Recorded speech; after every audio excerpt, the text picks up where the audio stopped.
अस्सलाम एवरीवन। आज मैं एज हिल यूनिवर्सिटी जो कि लिवरपूल की एक बहुत फेमस यूनिवर्सिटी है वहाँ पर आई हूँ। द रीज़न इज़ के they have invited me for assessment for the examination of MSc and PhD students at the university, और उनके रिसर्च से रिलेटेड प्रोजेक्ट से और उन्होंने मुझे इनवाइट किया। एक्चुअली जो इनविटेशन आई थी वो मुझे मेरे एक एक्स कोलीग थे जिन्होंने मेरे साथ ही एमएससी कंप्लीट की थी यूनिवर्सिटी ऑफ लिवरपूल से, लिवरपूल जॉन मूर्स यूनिवर्सिटी से। जब मैं अपनी एमएससी कंप्लीट करी थी तो वी वर कोलीग्स टुगेदर। तो उनकी जब रिक्वेस्ट आई that he wanted me to come to their university for the examination of MSc और पीएचडी स्टूडेंट्स, तो मैंने फ़ौरन से एक्सेप्ट कर ली।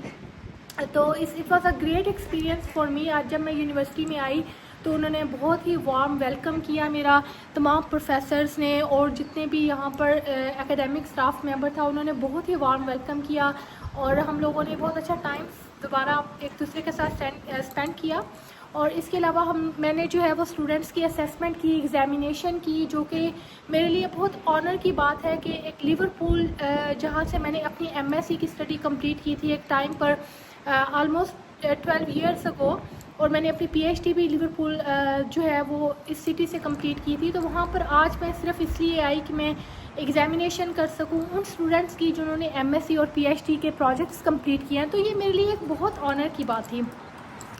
इस वीडियो को बनाने का मकसद ये है कि मैं आपसे शेयर कर सकूं कि किस तरह से you can bring innovation in your projects. मतलब आपने ये सुना होगा कि आर्टिफिशियल इंटेलिजेंस के ऊपर ऑलरेडी बहुत सारे लोग काम कर रहे हैं, या डाटा एनालिटिक्स के ऊपर ऑलरेडी बहुत सारे लोग काम कर रहे हैं। तो मैं अपने प्रोजेक्ट में इनोवेशन कहाँ से लेकर आ सकता हूँ। तो इस वीडियो में मैं आपको बताने जा रही हूँ एक छोटी सी टिप, जिसके बाद आपको ये पता चल जाएगा कि अगर आप एक ऐसे प्रोजेक्ट के अंदर जिसमें ऑलरेडी काम हो चुका है उसके अंदर क्या छोटा सा आप जो है वो उसके अंदर टेक्निक अप्लाई करके उसको किस तरह से इनोवेटिव बना सकते हैं। If you are new to my channel, then my name is Dr. Shmaila Iram. I am a senior lecturer at the UK University, और इसके अलावा I am a program leader of MSc Data Analytics।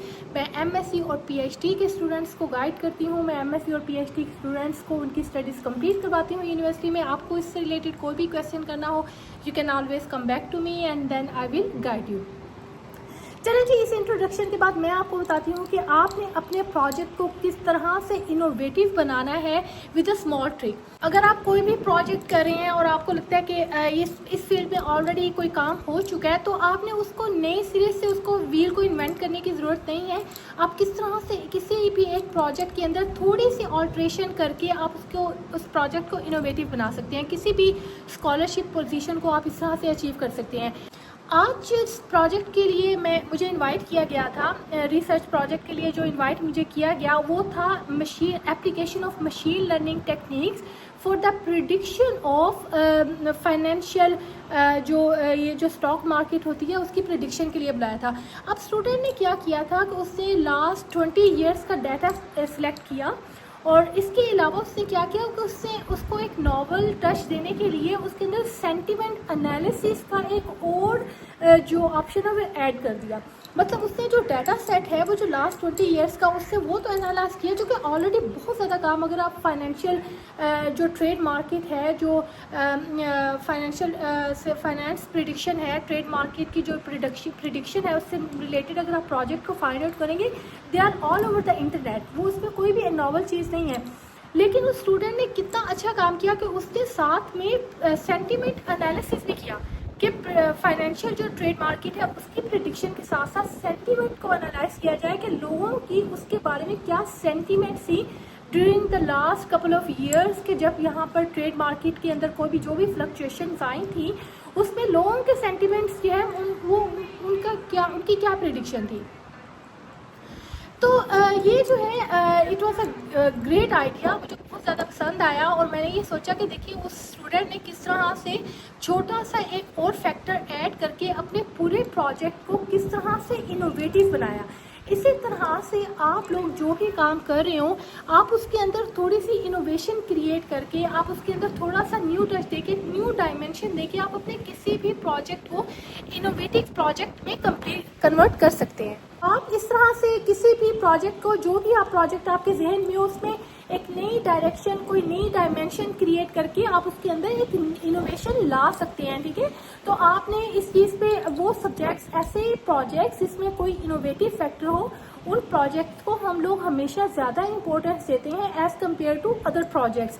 तो आप इस तरह से छोटे छोटे प्रोजेक्ट्स के अंदर आप सोचिए, आप इनोवेट करें, आप कोई आइडिया कॉन्सेप्चुलाइज करें कि ये एक प्रोजेक्ट है, इसके अंदर मैं नॉवल क्या कर सकता हूँ, ठीक है।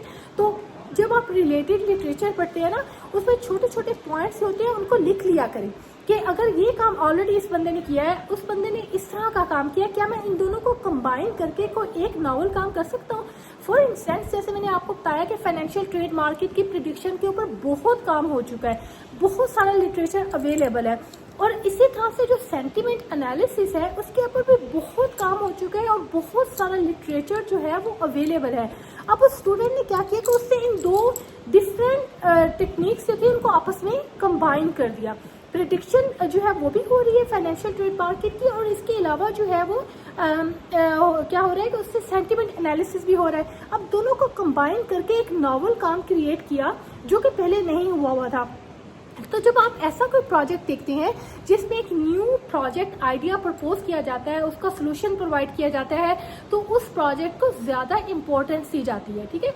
तो ये एक छोटी सी टिप थी, तो मैंने सोचा कि मैं आज अपनी इस वीडियो में आपको इस टिप के बारे में आपको बताऊं कि किस तरह से आप इनोवेशन ला सकते हैं अपने किसी भी प्रोजेक्ट के अंदर।